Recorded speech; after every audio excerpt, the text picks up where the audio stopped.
गोपियां रुदन करती भगवान को पाने। जयाति ते धीकम, गोपी गीत का वर्णन भागवत में आया है। पंडित जी बहुत अच्छी बात बता रहे थे हमको।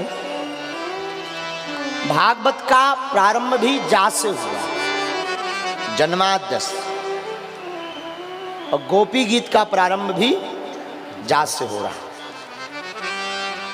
तो जन्मादस से प्रारंभ है तो गोपी गीत भागवत के प्राण है। क्या है? भागवत का प्राण है गोपी गीत, और गोपी गीत की बड़ी महिमा है। अच्छा, गोपी गीत किस छंद में है? तो महापुरुष कहते हैं गोपी गीत कनक मंजरी छंद में है। कनक मंजरी छंद में गोपी गीत में 19 श्लोक हैं, जिसमें गोपियां रोई हैं विरह में। 19 श्लोक, 18 पुराण, एक महाभारत, यही 19 है। एक बात और, भागवत में विरह की जितनी स्तुतियां हैं प्रारंभ से लेकर, चाहे जन्माद्यस्य हो अथवा फिर भीष्म पितामह की स्तुति हो, वो भी जा से ही प्रारंभ होती है, अथवा फिर गोपी गीत हो, वो भी जा से ही प्रारंभ होता है। यह सब जा से जो प्रारंभ होता है, इसका अर्थ है हृदय की जलन की तृप्ति भगवान की स्तुति से ही हो सकती है। लेकिन एक बात और, भागवत का प्रारंभ और रामायण का प्रारंभ भी एक जैसा होता है, एक ही अक्षर से। सुखदेव जी जिस भागवत में प्रारंभ करते हैं, तो सुखदेव जी जब बोलते हैं तो क्या कहते? वरीयाने सते प्रश्ना कृतो लोके तो नृप आत्मवित् संहिता पुंसाम श्रोताभ्यादिशूया।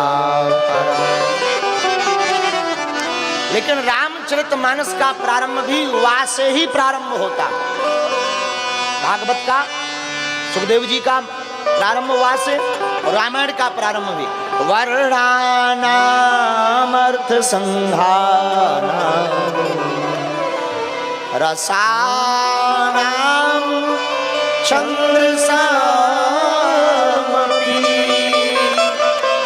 मंगलानाम च कर्तारो वंदे वाणी विनायको। ये भी वास है, सुखदेव जी की वाणी भी वास है। गोपी गीत भागवत का प्राण है। गोपियां भगवान को पाने के लिए रो रही। जयाति ते धीकम जन्मना प्रजा श्रूयते इंदिरा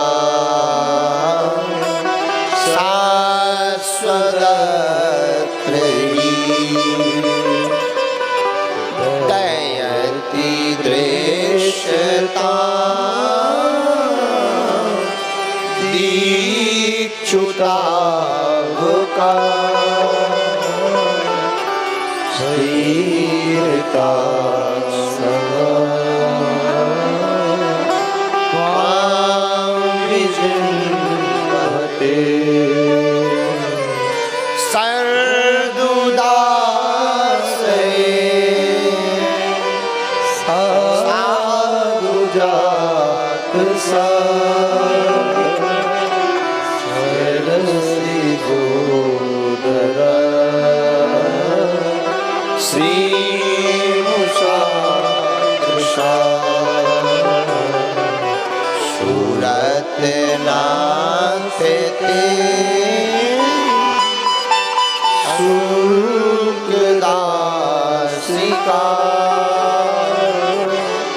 बरद तो लेकिन बधा जयति तेदिकं जन्मनावृता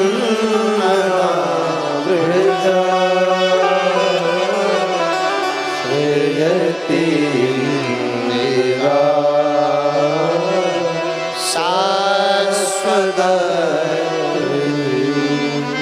भगवान पुनः प्रकट भय महारास में, और इस रास में एक विचित्र गोपी भी आई। और एक दिन भोले भंडारी बन करके ब्रज नारी वृंदावन आ गए हैं, रास में आ गए। और पार्वती भी मना के हारी, पर ना माने त्रिपुरारी वृंदावन आ गए रास में। अच्छा, वृंदावन आए कैसे? गौरा से बोले स्वामी हो मैं भी चलूंगा तेरे संग में, तेरे संग में। पार्वती जी बोली हम नहीं ले जाएंगे। शंकर जी बोले क्यों? अरे वहां कौन ले जाए तुम्हें? क्यों? श्याम के सिवा ना कोई पुरुष न नाचे वहां संग में, वहां संग में। श्याम के सिवा कोई नहीं जाता है, नो एंट्री है। और अगर हम तुम्हें ले जाएंगे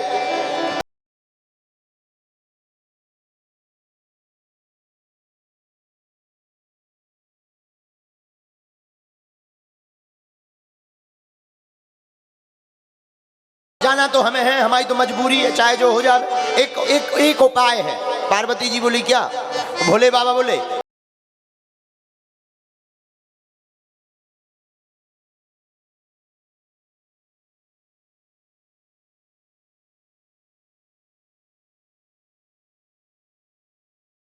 टोपी बना दो, और कोई जान ना पाए ऐसा बना दो।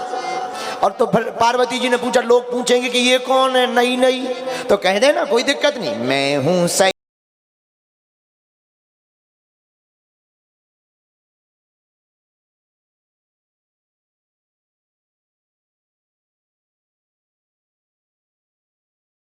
पूछा कौन है? कह देना सहेली है, सहेली।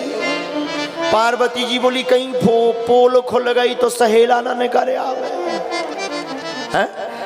शंकर जी बोले कुछ नहीं होगा, डरो मत, कुछ तुम भी दम लगाओ, कुछ हम भी लगाते हैं। पार्वती जी बोली ठीक है, अगर नहीं मान रहे तो बना के साड़ी, जूड़ा बनाया, साड़ी पहनाई। शंकर जी बोले बताओ कैसे लग रहा है? बोले बिल्कुल बेकार। बोले क्यों? बोले मुंह तो ढांक लो, मूंछ दिखा रहे, अजीब लग रहा है। तो शंकर जी बोले वाह, हम अगर घूंघट डाल लेंगे तो फिर ये हमारा मनोभाव है, भागवत में नहीं ऐसा आया है, हमारा निजी मत है कि शंकर जी बोले वाह अगर घूंघट डाल लिया तो फिर कहीं हमें दिखाई नहीं देगा, हम कहीं टकरा ना जाए। पार्वती जी बोली हम हाथ पकड़े रहे। शंकर जी बोले हमने घूंघट आज तक डाला नहीं, कहीं घूंघट ना खिसक जाए।